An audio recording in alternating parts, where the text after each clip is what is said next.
YouTube! Okay, so today's piece is just a super quick chibi.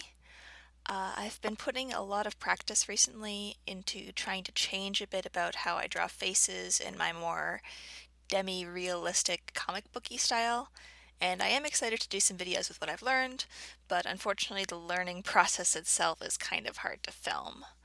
It involves a lot of very slow work, a lot of really embarrassing bad art, and also a lot of copying existing artwork for practice purposes that I just really wouldn't feel comfortable sharing without permission from the artists I'm working from.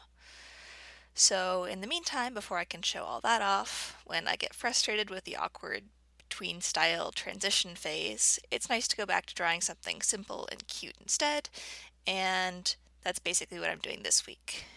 And since I was finishing up my Christmas wrapping while I decided what to draw, this was the result. So surprisingly, my favorite part of this to draw actually ended up being the boxes. I'm usually not a big fan of drawing in perspective, it's kind of hard and finicky, but with the chibi style I got to make the boxes kind of more squished and stretched and not very realistic. And honestly, I'm pretty happy with how they turned out. They were a bit easier than solid perspective, and I think they're also just a little bit more fun. I also decided pretty early on that I didn't really want to shade this piece, so I had kind of a fun time figuring out as I was going how I was going to do the coloring. Unfortunately, I did manage to miss filming a lot of my messing around with textures and gradients, but I am pretty happy with the end results that you'll see in the end.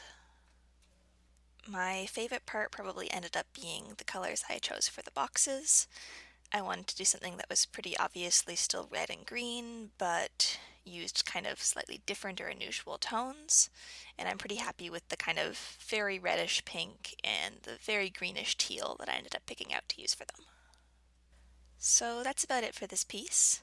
Just as a heads up, I'm going to be traveling for the holidays, so I think there's a pretty good chance I'm going to miss next week's video. If I do manage to post something, it'll probably be pretty quick, maybe another video done without a voiceover, just with music in the background. And if I don't manage to post something, then I guess I will see you all in the new year. As always, thank you so much for watching, and I really hope I will see you in the next video.